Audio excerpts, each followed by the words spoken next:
O que aconteceria se a gente jogasse um balde de água no Sol? Bom, eu acho que não é novidade para ninguém, mas daqui a alguns milhares de anos o Sol vai se apagar. Então, o que vai acontecer com o nosso planeta? A resposta para essa pergunta é bem simples. A Terra vai morrer e será uma morte agonizante. Mas não se preocupe, nenhum de nós irá testemunhar isso, felizmente. Ou talvez a raça humana deixe de existir muito antes disso acontecer. Mas e se a gente tentasse apagar o Sol? O que aconteceria se jogássemos um enorme balde de água no Sol? Eu falo um gigantesco balde de água fria mesmo. Será que o Sol se apagaria? Se calcularmos a luz solar que atinge o nosso planeta todos os dias, teríamos uma energia equivalente a 170 trilhões de quilowatts. Essa energia manterá a vida humana na Terra durante milhares de anos. Mas isso não é nada comparado à energia interna do Sol, que é o equivalente a 2 milhões de vezes mais energia solar do que sentimos diariamente. Imagine se as pessoas pudessem estocar essa energia solar. Não a energia dos raios de Sol, eu digo a energia do núcleo do Sol.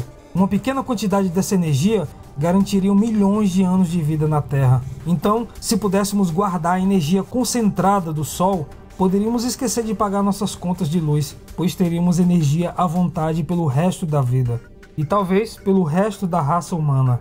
Mas vamos voltar à realidade. De acordo com algumas teorias, a energia solar está perdendo a sua massa, cerca de 4 milhões de toneladas por segundo. Ou seja, o Sol está realmente se extinguindo, porque ele está queimando toda a sua energia sem parar. O Sol produz a sua energia através da fusão termonuclear, o que é algo enorme. Vejamos, se o Sol tivesse a massa da Terra, ele queimaria por apenas 50 mil anos. Mas a massa do Sol é quase 350 mil vezes maior do que a da Terra. Portanto, ele queima cerca de 173 bilhões de toneladas de energia por dia e pode continuar queimando por mais de 10 bilhões de anos até finalmente ficar sem combustível e desaparecer.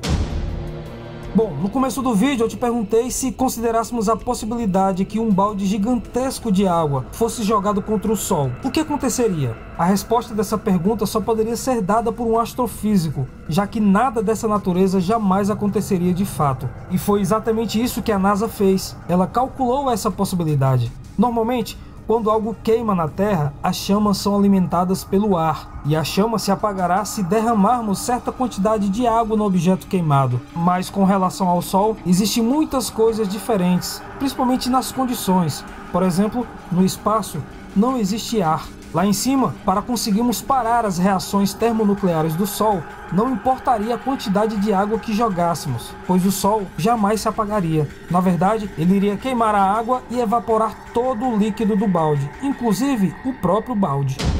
Mesmo se o volume de água fosse maior do que o Sol, ou seja, com maior quantidade de oxigênio, a reação que aconteceria quando jogássemos toda a água seria o nascimento de um pequeno Sol, composto com 48% de hidrogênio e 14% de oxigênio. Ou seja, mesmo se tivéssemos a chance de jogar toda essa água no Sol, nós apenas assistiríamos ao nascimento de uma nova estrela, que em pouco tempo se tornaria maior do que o Sol. Na verdade, tudo isso está no campo da hipótese, e não haverá possibilidade alguma de podermos comprovar tal cálculo.